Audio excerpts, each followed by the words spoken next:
మేఘనాథుడై వచ్చుచున్న మేఘారూఢుడా, రెండంచుల ఖడ్గమును నోట ధరించిన వాడా, మృత్యువునకు మృత్యులోకముకు అధికారి అయిన వాడా, యుగ యుగములో సజీవుడైన వాడా, ఏడు దీప స్తంభముల మధ్య సంచరించువాడా, మృతుడై మరలా బ్రతికిన వాడా, అగ్ని జ్వాలల వంటి కన్నులు కలిగిన వాడా, అపరంజని పోలిన పాదములు కలిగిన వాడా, దావీదు తనయా హోసన్నా, యూదుల రాజా యేసన్నా, యేసన్నా, యేసన్నా.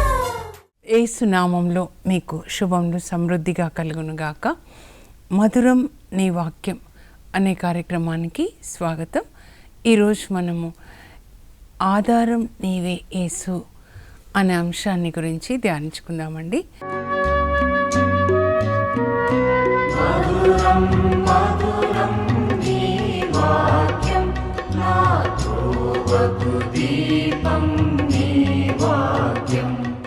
ఈరోజు వాక్య భాగాలు ఏంటి అంటే యోబు గ్రంథం 7వ అధ్యాయం 1 నుంచి 7 వరకు, అలాగే కీర్తన 147 1 నుంచి 6 వరకు, ఆ తర్వాత 1 కొరింథీ 9వ అధ్యాయంలో 16 నుంచి 23, ఇంకా మార్కు సువార్త 1వ అధ్యాయం 29 నుంచి 39 వరకు. ఇవన్నీ మీరు రాసుకోవాలండి. రాసుకొని మీరు చదువుకోవాలి. ఈరోజు ఏంటంటే ఆధారం నీవే యేసు, అంటే యేసు ప్రభు తప్ప మనకి ఇంకా వేరే ఆధారం లేదు. ఆయనే మనకి దిక్కు, దేవుడే మనకి దిక్కు. ఇంకా మన భర్త మీద కానీ, పిల్లల మీద కానీ, మన ఆస్తి మీద కానీ, మన ఇంకా నాయకులు కానీ, నాకు వీళ్ళు ఉన్నారు, ఏ నరుని నమ్మకుండా మీరు యేసు ప్రభుని పట్టుకొనండి. ఆయన ఆధారం, ఆయనే మనల్ని నడిపిస్తాడు. ఈ సముద్రం అనే ఈ లోకంలో, సాగరం అనే లోకంలో మనకి, మన పడవకి లంగర్ సుక్కాని ఆయనని పట్టుకోవాలి. యోబు గ్రంథం ద్వారా దేవుడు మనకి ఏం నేర్పిస్తున్నారంటే, ఎలాంటి కష్ట పరిస్థితులు అయినా విశ్వాసాన్ని కోల్పోవద్దు. దేవుని మీద మీ నమ్మిక పెట్టుకోనండి, నిరీక్షణ పెట్టుకోనండి. అలా కష్ట సమయంలో దేవుని ఆశ్రయించిన యోబు, దేవుణ్ణి విశ్వసించిన యోబు ఎలా 200 దీవెనలు పొందాడో ఆయన జీవితం మనకు ఒక మాదిరి అన్నమాట. తర్వాత యేసు ప్రభు స్వస్థత చేస్తారండి. సువార్తలో పేతురు వాళ్ళ అత్తమ్మని, తర్వాత చాలామంది రోగులని.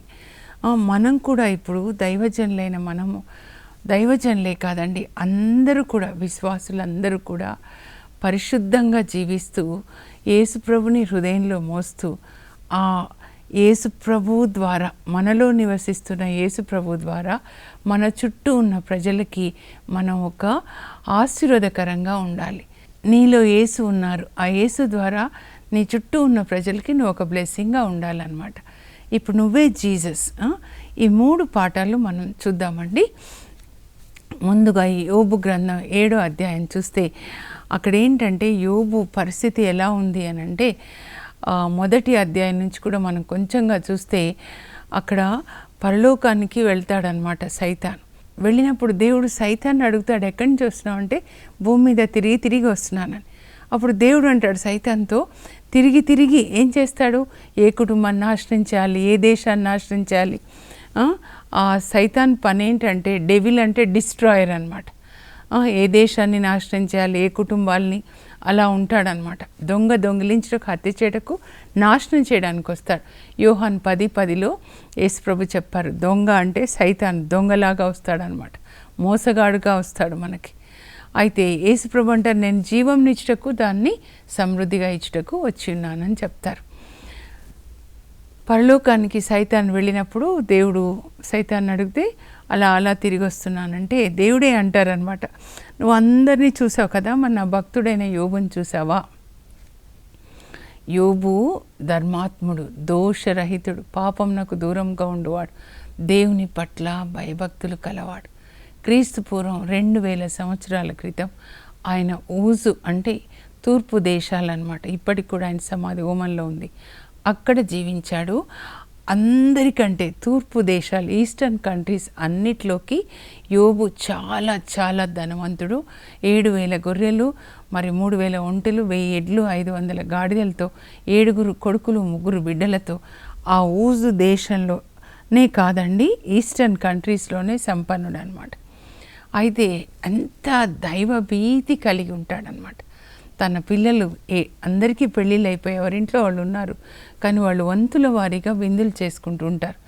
నెలకొక్కసారి పెద్ద కొడుకింట్లో అందరు కలుసుకుంటారు, తర్వాత రెండో కొడుకింట్లో, అలా పెంచుతాడనమాట యోబు. అయితే వాళ్ళు అలా విందు చేసుకున్న తర్వాత మరుసటి రోజు కొడుకులను ఇంటికి పిలిపించి ఒక్కొక్కరి పేరిట పాప పరిహార బలిని అర్పిస్తాడు.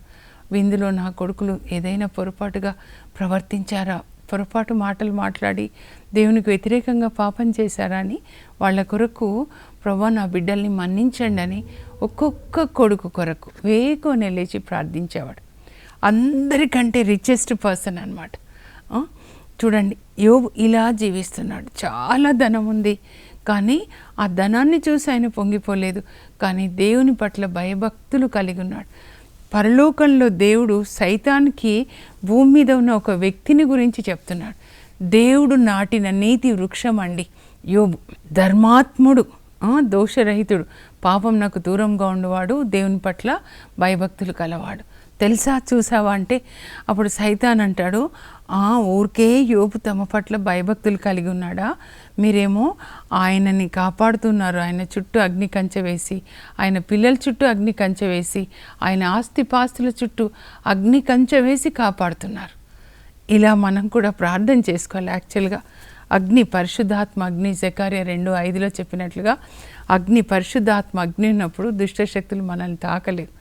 ఎప్పుడైనా సైతాన్ వెళ్ళి ఈ కుటుంబాన్ని తాకాలంటే దేవుడు అనుమతించట్లేదండి. నువ్వు అన్నీ ఆయనకింత ఆస్తి ఇచ్చావు, ఇలా కాపాడుతున్నావు, అందువల్లనే నిన్ను ఆయన ఆరాధిస్తున్నాడు. ఇవన్నీ తీసేస్తే నీ ముఖం మీదనే ఆయన నిన్ను నిందిస్తాడు అని చెప్పినప్పుడు దేవుడు సైతాన్తో, సరే నేను నీకు అధికారం ఇస్తున్నాను, ఆయన పిల్లల మీద, ఆస్తి మీద, యోబుని మాత్రం తాకొద్దు అని. సైతాన్ కిందికి వచ్చేస్తాడండి. మొత్తం ఇప్పుడు ఇందాక చెప్పిన గొర్రెలు, ఒంటెలు అన్నీ చంపేస్తాడు. పని వాళ్ళని కూడా చంపేస్తాడు, ఒక్కొక్క చోట ఒక్కొక్క పనివాళ్ళు. ఆ టైంకి పెద్ద కొడుకు ఇంట్లో విందు చేసుకుంటుంటే గాలిలాగా, ఎడారి నుంచి గాలి అంటే సైతాన్ అనమాట వచ్చి, ఆ పెద్ద కొడుకు ఇంట్లో విందు జరుగుతుంది, పిల్లలంతా అక్కడే ఉన్నారు. ఆ గాలి, ఆ సైతాన్ గాలి ఇంటి దూలాలని మోదగా ఇల్లు కూలి పడిపోయి 10 మంది పిల్లలు చనిపోతారు. అప్పుడు ఈ విషయాన్ని ఒక్క పనివాడు మిగులుతాడనమాట. వచ్చి యోబుకి చెప్తాడు, అయ్యా ఇలా జరిగింది అని. ముందు ఒక్కొక్క పనివాళ్ళు ప్రతి చోట అనమాట, 7,000 గొర్రెలు చనిపోయాయ్యా, మెరుపు వచ్చేసింది, ఇలా దొంగలు ఒంటెలు తీసుకెళ్లారయ్యా, గాడిదల్ని తీసుకెళ్లారు అంటుంటాడు. ఎప్పుడు యోబు ఇంట్లో విందు జరుగుతూనే ఉంటుంది, పెళ్ళిళ్ళులాగా. మరి ఒక లైన్లో విధవరాళ్ళు, అనాథలు ఉంటారు, వాళ్ళు వచ్చి కష్టాలు చెప్పుకుంటుంటే వాళ్ళకి సాయం చేయడము, మరి పరదేశులు వస్తే వాళ్ళ ఇంట్లో భోజనాలు, ఎప్పుడు పెళ్ళిళ్ళులాగా ఉంటుంది అనమాట. అలాంటిది ఇలా వార్తలు వస్తున్నాయన్నమాట. అంటాడు, చివరికి నీ 10 మంది పిల్లలు చనిపోయారయ్యా అని చెప్తే, అప్పుడు ఆ కూర్చున్న కుర్చీ మీద నుంచి లేచి బట్టలు చించుకొని నేల మీద దుమ్ము పోసుకుంటాడు, డిస్టర్బ్ అయిపోతాడు ఒక్క నిమిషం. కానీ తర్వాత వెంటనే పరలోకం వైపు చూసి, ఆ తండ్రి వైపు చూసి అంటాడు, నేను తల్లి కడుపులోంచి దిగంబరుడుగా వచ్చాను, భూగర్భంలో దిగంబరుడుగా నేను కలిసిపోతాను. దేవుడే తాను నాకు దయచేసిన వాటన్నిటిని కూడా తీసుకున్నాడు, దేవుడే ఇచ్చాడు, దేవుడే తీసుకున్నాడు. ఆయనకి స్తుతి మహిమ కలుగునుగాక. ఆయన సర్వోన్నతుడు, సర్వాంతర్యామి. ఆయన భూమి మీద తనకిష్టమైన పనులు చేస్తాడు. ఆయన ఇచ్చాడు, ఆయన తీసుకున్నాడు. దేవునికి స్తుతి కలుగునుగాక. ఎందుకంటే సైతాన్ ఇవన్నీ చేసి నాశనం చేసి మళ్ళీ దేవుని దగ్గరికి వెళ్తాడు. వెళ్ళి ఇప్పుడు చూస్తానేమంటాడు అంటే ఇలా అంటాడనమాట. అప్పుడు దేవుడు అన్నాడు, ఇప్పుడు చూసావా ఏమన్నాడు అని. ఇది అండి దేవునికి ఇష్టం. మనము ఇలాంటి కష్టాలు వచ్చినప్పుడు దేవుని మహిమపరచాలి అని. ఇంకా ఆ తర్వాత సైతాన్ అంటాడా, తన దాకా వస్తే తెలుస్తుంది, తనని తాకడానికి నాకు పర్మిషన్ ఇవ్వండి అని. అప్పుడు దేవుడు అంటారు, సరే తన చుట్టూ ఉన్న అగ్ని ఆ కంచె ప్రొటెక్షన్ తీసేస్తున్నా, నువ్వు తాకొచ్చు శరీరాన్ని, కానీ ఆత్మ మీద నీకు అధికారం ఇవ్వట్లేదు. మీకు అర్థమవుతుందా? దేవుడు మన ఆత్మ మీద అధికారం ఇవ్వడండి నీతివంతులకు. ఆత్మ మీద సైతాన్ తాకే అధికారము, అలాంటి పాపం చేసే దుస్థితి మనకి కలగనివ్వడండి. శరీరం మీద మాత్రమే నీకు అధికారం ఇస్తున్నాను. ఆ సంతోషంగా వచ్చేస్తాడు సైతాన్, వచ్చి యోబుని ఇట్లా తాకుతాడు. వాడు కూడా గాలి ఆత్మే కదా, చెడు ఆత్మ. తాకగాని తల నుంచి అరికాలి వరకు అన్ని పుండ్లండి. అబ్బా, ఎంత ఒకేసారి పెద్ద భయంకరమైన పుండ్లు. ఆ పుండ్లు వచ్చిన తర్వాత రసి కారుతూ ఉంటుందన్నమాట. అప్పుడు పురుగులు తింటూ ఉంటాయి పుండ్లని, అప్పుడు గోక్కుంటాడు దురద. ఎంత పుండ్లు అంటే వికారం వచ్చేస్తుంది అనమాట. అలా అలా అలా పెంట కుప్ప మీద వరకు వెళ్ళి, ఇంటి ముందున్న పెంట కుప్ప మీద చిల్ల పెంకులు తీసుకొని గోక్కుంటాడు అనమాట. అప్పుడు భార్య వచ్చి చూస్తుంది, ఎంత వికారంగా ఉన్నాడు నా భర్త, పురుగులు తింటున్నాయి, వాసన వచ్చేస్తుంది, చీ అని చెప్పి. కానీ అక్కడ పెంట కుప్ప మీద, నీవు న్యాయాధిపతి అయిన దేవుడయ్యా, నీ మార్గంలో న్యాయం, నువ్వు ఏది చేసినా న్యాయంగా ఉంటుంది, నీవు సర్వోన్నతుడు, సర్వాధికారి, సర్వశక్తిమంతుడు, దేవుణ్ణి స్తుతిస్తూ ఉంటే ఆ పెంట కుప్ప మీద కూర్చొని భార్య వస్తుంది, కొంగిట్లా కప్పుకొని చీ అనుకుంటూ, ఎందుకు ఇంకా దేవుణ్ణి స్తుతిస్తున్నావు, దేవుణ్ణి శపించి చచ్చిపోరాదు, చి చి అట్లా అంటే ఎందుకు అలా తెలివి మాలిన దానిలా మాట్లాడుతున్నావు? దేవుడు మనకి శుభాలు ఇచ్చినప్పుడు స్వీకరించావు కదా. అబ్బా, ఒక్కొక్క కొడుకు పుడుతుంటే మా నాన్నలాగా ఉన్నాడండి, మీ నాన్నలాగా ఉన్నాడు అలా అన్నావు. ఇంత ఇంత ఆస్తి ఇస్తుంటే యోబు ఎంత నువ్వు ఎంత మహామనిషివయ్యా అని అందరూ పొగుడుతుంటే మా ఆయనని సంతోషపడ్డావు. మరి అప్పుడు దేవుడు ఎంత మంచి దేవుడు అన్నావు. శుభాలు పంపితే స్వీకరించావు, కీడులు పంపితే ఎందుకు నువ్వు స్వీకరించకూడదు? నీతో మాట్లాడితే నాకేంటి అని సూట్ కేసు తీసుకొని వెళ్ళిపోతుందండి. ఇలాంటి భార్యలకి యోబు భార్య ఒక హెచ్చరికగా ఉంది. అన్నీ బాగున్నప్పుడు భర్తతో ఉండడము, కష్టం రాగానే వెళ్ళిపోవడమా. అందుకే ఆమె పేరు చెప్పలేదు, ఎందుకంటే ఎవరు ఆమెలాగా ఉండొద్దని. కష్టంలో, సుఖంలో, వ్యాధిలో, సౌఖ్యంలో తోడుగా ఉంటానని వాగ్దానం చేసిన భార్య భర్తలు పరలోకానికి వెళ్ళాలంటే మీరు కలిసే జీవించాలి. ఆ ఆత్మ పరలోకానికి వెళ్ళే వరకు ఒక్క మాట ఇచ్చారంటే దానికి లోబడి ఉండండి. దేవుని సన్నిధిలో ఇచ్చిన మాట. ఈమె వెళ్ళిపోతుందండి. అప్పుడు ఇంకా ముగ్గురు స్నేహితులు వస్తారు. వచ్చి ఒక్కొక్కరు ఎంత బాధ పెడతారో మీరు ఇంకా చదివితే. నువ్వు ఎన్ని పాపాలు చేసావో అందుకే ఇలా జరిగింది, నువ్వు నిజంగా దైవభక్తుడైతే, నువ్వు నీతిమంతుడైతే ఆయన నీతిమంతులన్నీ వర్ధిల్ల చేస్తాడు. నువ్వు నిజంగా నీతిమంతుడు, యథార్థవంతుడు అయితే నువ్వు పోగొట్టుకున్నంత నీకు రెండంతలుగా ఇస్తాడు. యోబు గ్రంథం 8, 5, 6, 7 వచనాలు చదవండి. వాళ్ళు ఆయనను అట్లా బాధ పెడుతుంటే ఆయన ఇప్పుడు మాట్లాడుతూ ఉంటాడనమాట. 7వ అధ్యాయానికి వచ్చినట్లయితే కొంచెం చెప్తాను, ఎందుకంటే ఇదే ఒక పెద్ద గ్రంథం అండి. రీసెర్చ్ చేస్తే బాగుండు అనిపిస్తుంది. నేను ఎంఏ ఇంగ్లీష్ లిటరేచర్ చదివేటప్పుడు మాకు యోబు గ్రంథం ఉండిందనమాట. నాకు అప్పటికి తెలియదండి. మా సార్ కూడా ఒకటే ఒక మాట చెప్పారు, Job never lost his faith despite of all the sufferings. ఎన్ని శ్రమలు వచ్చినా యోబు దేవుని యందు విశ్వాసం కోల్పోలేదు. అప్పుడు యోబు ఏమంటాడంటే, మానవ జీవితము యుద్ధమున బలవంతముగా పోరాటం చేయటం వంటిది అని చెప్తాడు. నా ఒంటి నిండా పుండ్లు, పురుగులు తింటున్నాయి, నా పుండ్లని రసి కారుతూ ఉంది.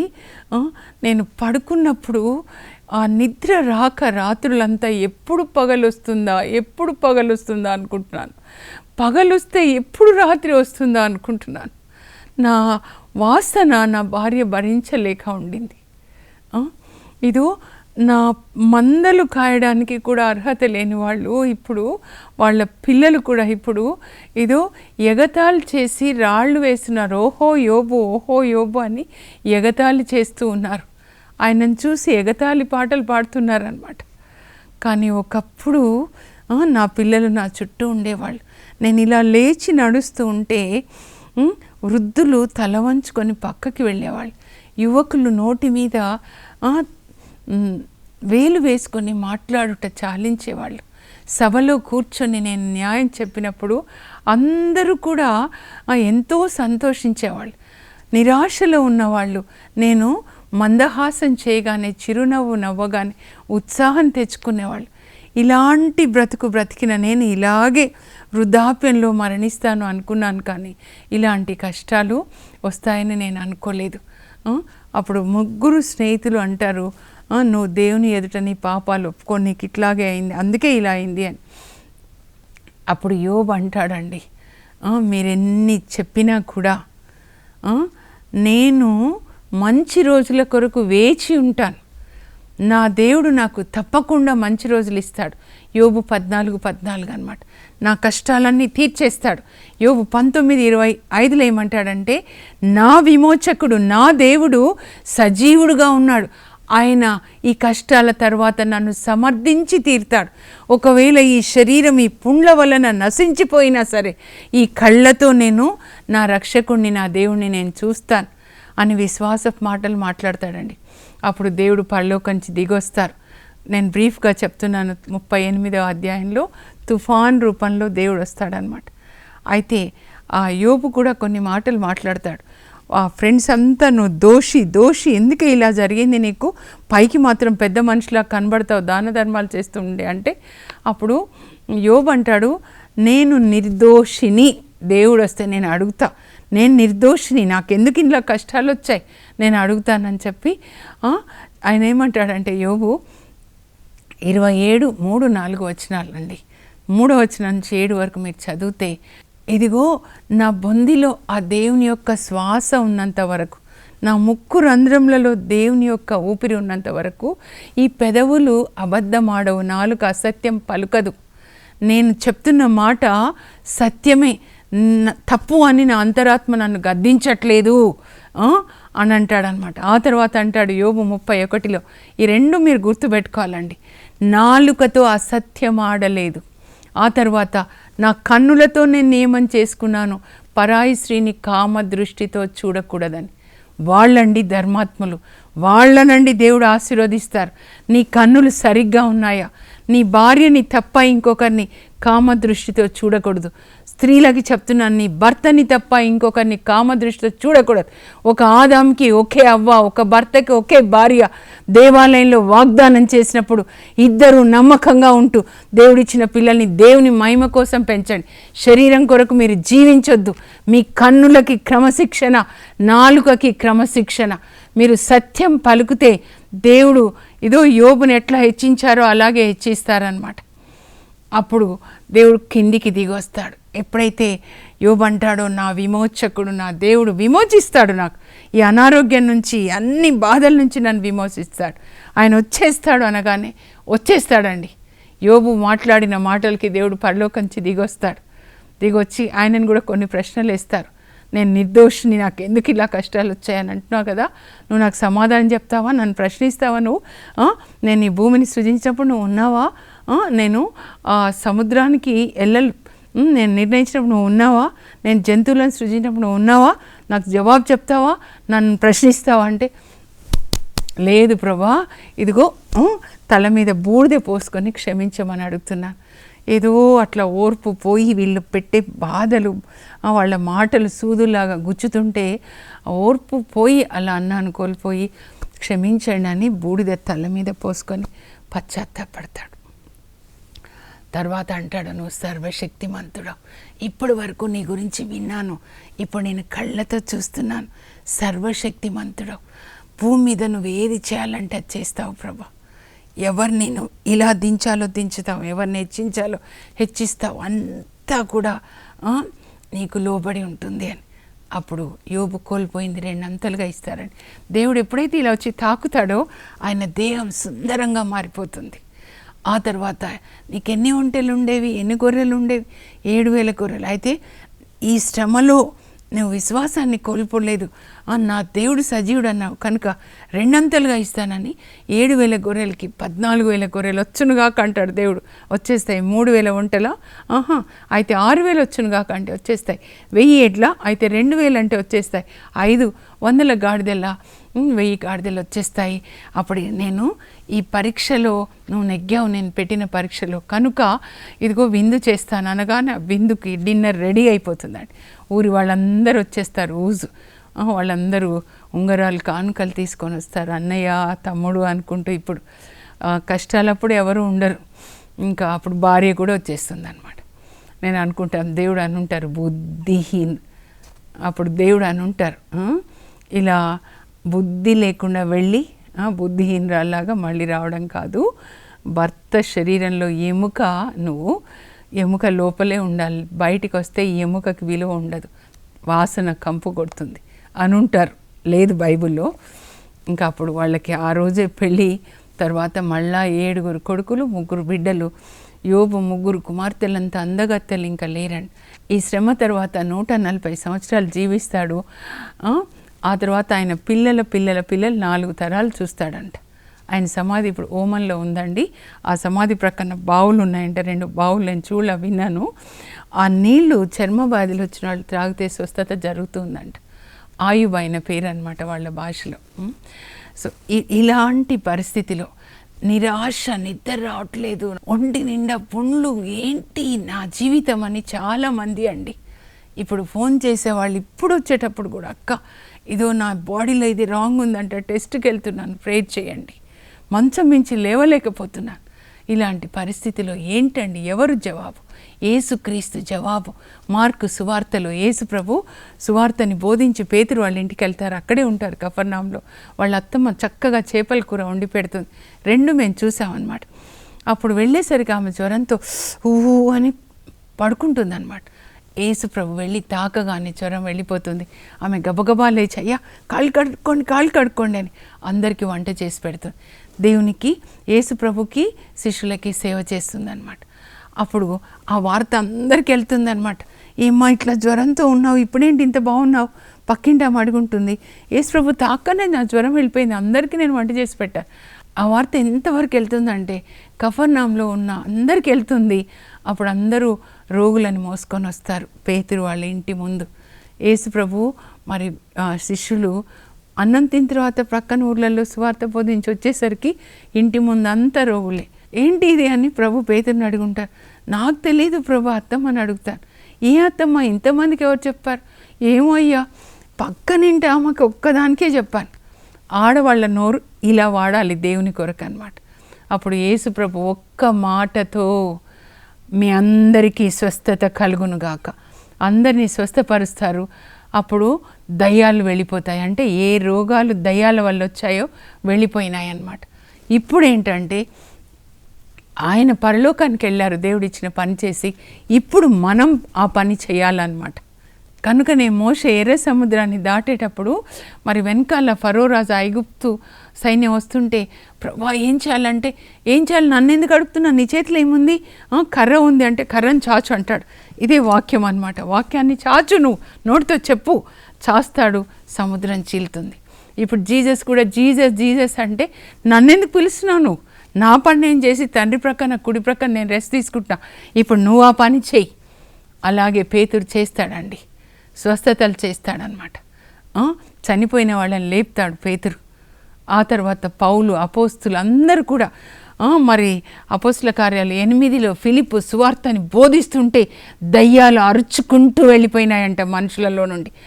దేవుని యొక్క వాక్యము 2 అంచుల ఖడ్గములాగా లోపలికి వెళ్ళి దయ్యపు శక్తులని సంహరించునుగాక, బిడ్డలకి విడుదల కలుగునుగాక. అదే కొరింథీ 9:16 నుంచి పౌలు చెప్తాడు, సువార్తని బోధించకుండా ఉంటే నాకు శ్రమ అని చెప్తున్నాడు అనమాట. ఈ సువార్తను ఉచితంగా బోధించడమే దేవుడు నాకు ఇచ్చిన జీతం అని చెప్తున్నాడు. మంచి క్రమశిక్షణ కలిగి ఉండాలి. మనలో దేవుడు ఉండాలంటే పరిశుద్ధుడైన దేవుడు శరీరాన్ని పరిశుద్ధంగా పెట్టుకోవాలి. యోబులాగా కన్నులు పరిశుద్ధంగా, నాలుక పరిశుద్ధంగా, కఠిన శిక్షకి లోబర్చుకోవాలి అని అంటున్నాడు. ఇప్పుడు ఒక క్రీడాకారుడు బహుమతి గెలుచుకోవాలంటే ఎంత క్రమశిక్షణ, ఎంత మరి ప్రాక్టీస్ చేస్తాడు కదా బహుమతి గెలుచుకోవాలంటే. అలాగే మనం కూడా బహుమతి గెలుచుకోవాలి పరలోకంలో అంటే మన దేహాన్ని క్రమశిక్షణ, యోబులాగా కన్నులకి, నాలుకకి, దేహానికి, దేహం అంతా కూడా క్రమశిక్షణ. సైతాను దేనికి భయపడతాడంటే పరిశుద్ధతకి భయపడతాడండి.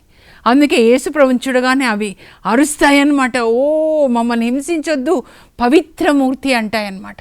అలాంటి క్రమశిక్షణ ఒక క్రీడాకారుడు ఎంత ప్రాక్టీస్ చేస్తాడో, ఎంత ఫుడ్ విషయంలో కానీ అంత క్రమశిక్షణ పరిశుద్ధతలో ప్రాక్టీస్ చేసుకోవాలి. కళ్ళ విషయంలో నాలుక, తిండి, మాటలు, వినికిడి, ఆలోచనలు, కోరికలు, శరీరం నశించాలి అని చెప్తున్నాడు అనమాట. గోధుమ గింజ భూమిలో పడి నశించినప్పుడు మొలక పైకి వస్తుంది. శరీరాన్ని నలగొట్టుకోవాలి. అందుకే పౌలు చెప్తున్నాడు, ఇతరులకి చెప్పి బోధించి నేను భ్రష్టుడను కాకుండాటకై నా శరీరాన్ని నలగొట్టుకుంటున్నాను.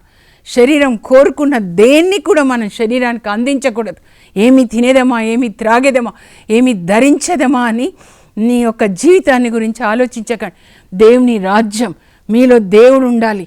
ఆ దేవుడు మీ చుట్టూ ఉన్న వాళ్ళకి ఒక ఆశీర్వాదకరంగా దయ్యాల్ని వెళ్ళగొట్టి రోగులని స్వస్థపరిచే అభిషేకాన్ని దేవుడు మనకి ఇవ్వాలన్నమాట.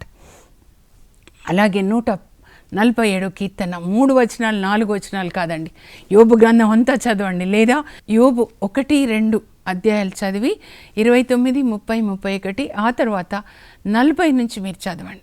147 కీర్తన అంటే నేను ప్రొద్దున్న చదివేటప్పుడు 145, 6, 7 అన్ని కీర్తనలు చదవండి.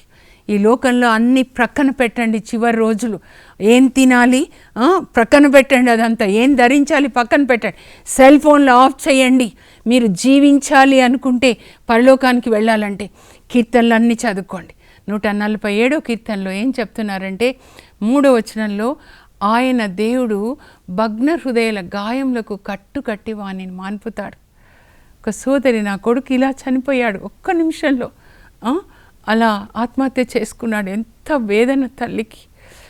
నేను ప్రార్థన చేసి మాట్లాడుతూ చెప్పాను యోబు గురించి కూడా.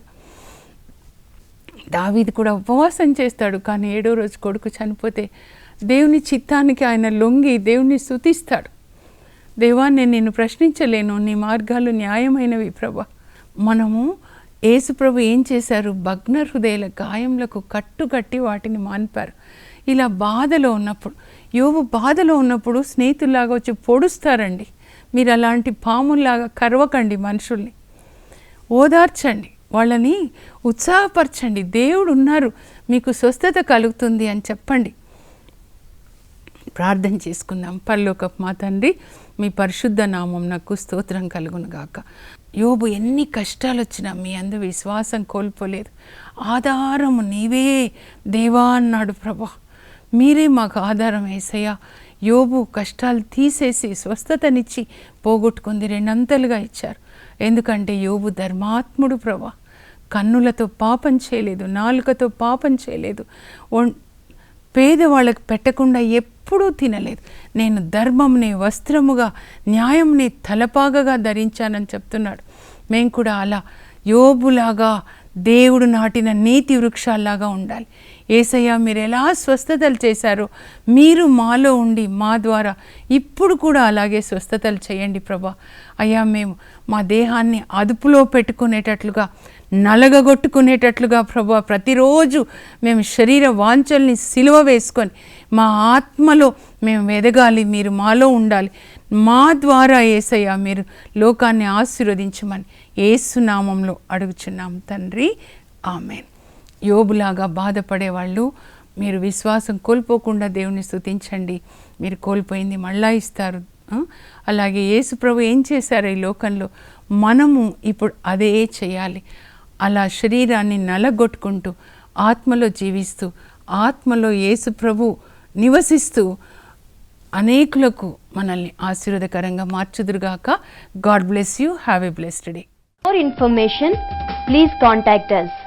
Our address, Mrs. Jacinta Rani, 214 Pavani Estates, near St. Anthony's High School, Himayat Nagar, Street number 8, Hyderabad 29. మంచు జల్లు, ఇది మహిమ జల్లు, మంచు జల్లు, పరలోక జల్లు, మంచు జల్లు, ఇది ఆత్మ జల్లు, మంచు జల్లు.